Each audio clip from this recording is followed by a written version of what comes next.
하늘가족 여러분 안녕하세요. 함께 말씀을 연구하여 영육 간의 생명을 얻는 행복한 시간이 되었습니다.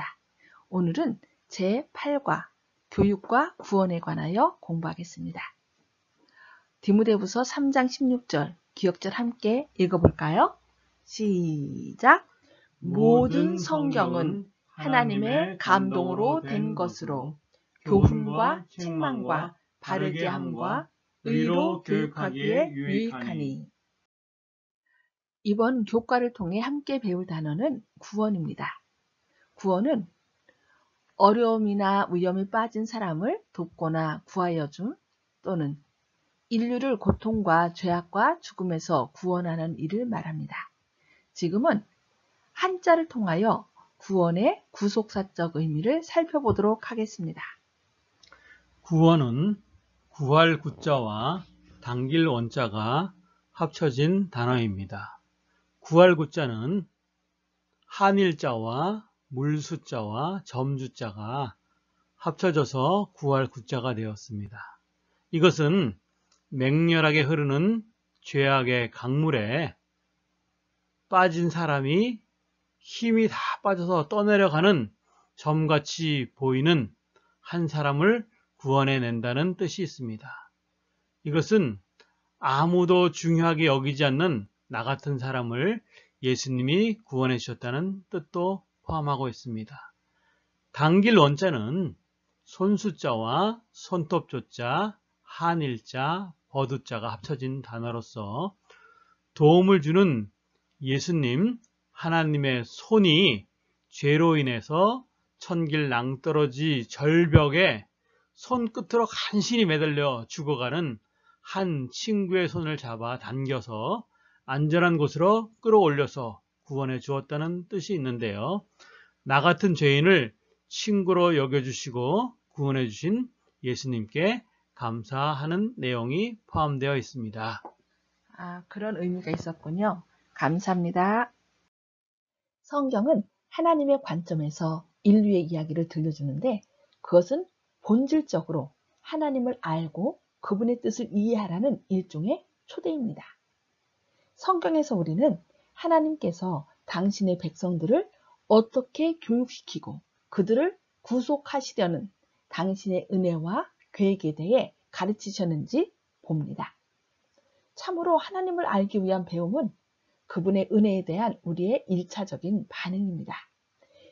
이번 주에 함께 배울 학습 목표를 살펴보겠습니다. 첫 번째, 예수님의 교육 사업은 어느 면에서 곧 구속 사업이며 그 구원의 구속 과정 속에는 많은 교육이 포함된다는 것을 깨닫는 것입니다. 두 번째, 성령의 도움으로 하나님의 깊은 것까지 깨닫기를 소망하는 것입니다. 세 번째, 세상이 하나님을 아는 지식으로 충만하게 되게 하는 사업에 동참하는 것입니다. 하나님의 형상으로 하나님이 자기 형상 곧 하나님의 형상대로 사람을 창조하시되 남자와 여자를 창조하시고 창세기 1장 27절 말씀. 인간은 지구상에서 하나님의 형상대로 창조된 유일한 피조물입니다. 아담과 하와는 이 이미지를 자녀에게 전달해야 했습니다. 그러나 죄는 그들의 자녀를 하나님의 모습이 아니라 죽을 수밖에 없는 그들의 모습으로 태어나게 했습니다. 하나님의 형상은 인간 세대마다 점차 왜곡되어 왔습니다. 하나님 교육의 목적은 구속 계획 덕분에 우리 안에 있는 하나님의 모습을 회복하는 것입니다. 하나님이 우리를 다른 생명체들과 구별하시고 자신의 형상대로 창조하셨을 때 그분은 우리가 익히 아는 이런 교육의 과정을 의도하셨습니다. 그렇게 하심으로 그분은 우리를 가르치시고 우리가 그분의 형상을 반사하기까지 우리로 하여금 그분에게서 배우게 하셨습니다. 이에 대해 각시대 대쟁투 645쪽에서는 사람은 태초의 품성뿐만 아니라 용모와 자세에 있어서도 하나님의 형상대로 창조되었다. 그러나 죄는 하나님의 형상을 손상시키고 거의 지워버렸다. 그러므로 그리스도께서는 잃어버린 것을 회복시키기 위하여 오셨다. 주님께서는 우리의 천한 몸을 변화시켜 그분의 영광스러운 몸과 같이 만들어 주실 것이다 하고 말씀하고 있습니다. 이 계획은 예수님의 성육신을 포함하여 새로운 창조물에 죄가 들어온 이래 인류 역사 전체를 다룹니다. 우리는 영원히 구속의 계획을 계속 연구할 것입니다. 교사이신 예수님, 그의 위에 여호와의 영, 곧 지혜와 총명의 영이요, 모략과 재능의 영이요, 지식과 여호와를 경외하는 영이 강림하시더니. 이사야 11장 2절 말씀. 이사야 11장 1절로부터 9절에는 메시아에 대한 놀라운 예언이 들어있습니다. 이 구절에서 예수님은 교사로 소개되었습니다. 물이 바다를 덮은 같이 여호와를 아는 지식이 세상에 충만할 것이니라. 이사야 11장 9절 말씀에는 이 말씀은 교사로서 그분의 사역의 최종 결과가 될 것입니다. 니고데모는 예수님을 스승, 랍비로 인정한 최초의 사람들 중 하나였습니다. 그리고 예수님은 그의 가르침의 선물이 하나님의 선물이라고 설명하셨습니다. 오늘날에도 하나님께서는 당신의 일을 수행할 교사들을 준비시키십니다. 교회증언 6권 158쪽에는 교사들이여 참된 교육자의 위치를 갖추라. 말과 그들의 영혼에 대한 관심을 표명함으로 구속하는 사랑의 산조류가 학생들의 마음에 흐르게 하라고 말씀하고 있습니다. 교사인 성경, 모세와 선지자들. 저희에게 모세와 선지자들이 있으니 그들에게 들을지니라. 누가복음 16장 29절 말씀. 바울은 모든 성경은 하나님의 감동으로 된 것으로 교훈과 책망과 바르게 함과 의로 교육하기에 유익한 탁월한 교과서로 소개했습니다. 각 부분에는 우리가 배울 수 있는 것들이 있습니다. 한번 살펴보겠습니다. 구약에는 모세오경이 있는데 모세오경은 때로 토라, 율법으로 이렇게 번역되었습니다. 토라는 사실 가르침과 지침을 의미합니다. 많은 사람들은 율법을 우리가 하나님의 은혜 안에 남아있기 위해 따라야 할 규칙이나 규례라고 생각하는데 그렇지 않습니다. 이 율법은 우리가 하나님과의 언약적인 관계 속에서 우리가 안전하고 형통하게 살아가는 법을 다루는 교재인 것입니다. 선지서 전반부에는 이스라엘이 이 원리들을 어떻게 실천하여 살았는지 기록하고 있습니다. 선지서 후반부에는 이스라엘의 실수와 그 실수를 피하는 방법에 대해서 말씀하고 있습니다. 시가서에는 교육에 좋고 나쁜 실제적인 예들이 들어있고요. 대체로 시편은 찬양집인데 시편 가운데 1편, 37편, 73편은 교육적인 시로 우리에게 소개되고 있습니다. 신약의 역사적인 부분들을 보면 그들은 많은 교육 콘텐츠를 포함하고 그것을 가르치는 방법을 설명한 것들을 볼 수 있습니다. 편지서들이 있는데 편지서들은 그 가르침의 실용적인 응용 프로그램으로서 어떻게 하나님의 말씀을 따를 것인지 말씀하고 있습니다. 또한 계시록에는 교육 개발과 궁극적인 목표에 대한 계율을 말씀하고요. 교회의 미래는 오직 하나님의 어린 양, 곧 큰 교사이신 예수님만이 열 수 있는 책이라고 계시록을 소개하고 있습니다. 너희는 지켜 행하라. 이것이 여러 민족 앞에서 너희의 지혜요, 너희의 지식이라. 그들이 이 모든 규례를 듣고 이르기를 이 큰 나라 사람은 과연 지혜와 지식이 있는 백성이로다 하리라. 우리 하나님 여호와께서 우리가 그에게 기도할 때마다 우리에게 가까이 하심과 같이 그 신이 가까이 함을 얻은 큰 나라가 어디 있느냐.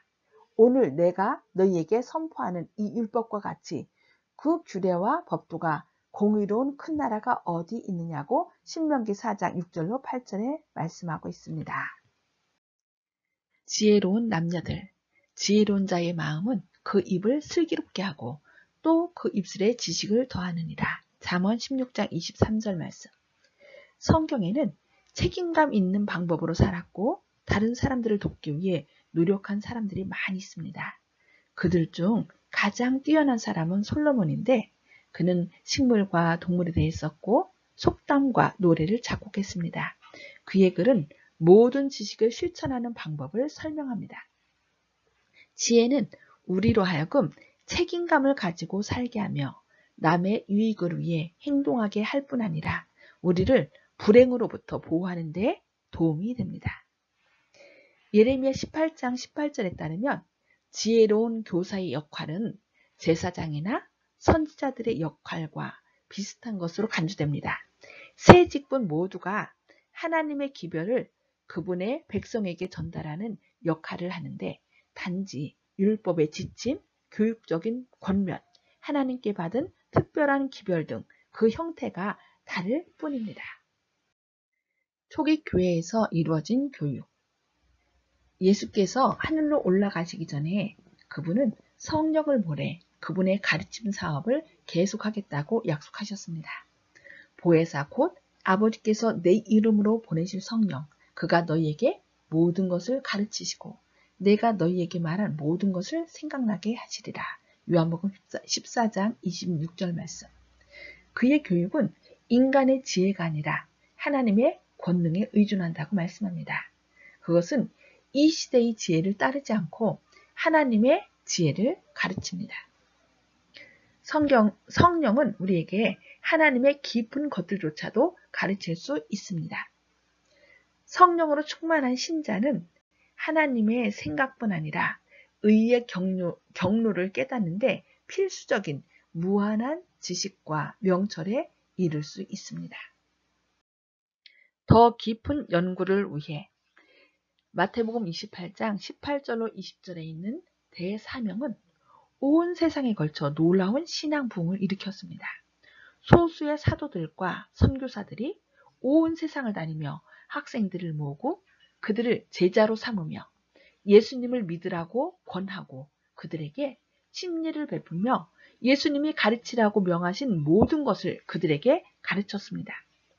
그리스도인이 항상 배우는 이유는 단지 지적인 호기심이나 지식을 숙달하려는 열망 때문이 아니라 그리스도인의 삶과 신앙이 일상의 모든 면에 스며들어 있기 때문입니다.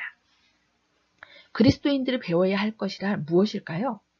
일, 휴식, 사회문제, 이웃관계, 교회와 예배, 경제, 자선활동, 정부와의 관계, 상담, 가족관계, 결혼생활, 자녀 양육, 식생활, 의복, 심지어 노후와 개인의 삶뿐 아니라 이 세상 삶의 끝을 준비하는 일까지 그리스도인이 된다는 것은 이 모든 것과 더 많은 것을 배워야 한다는 의미입니다.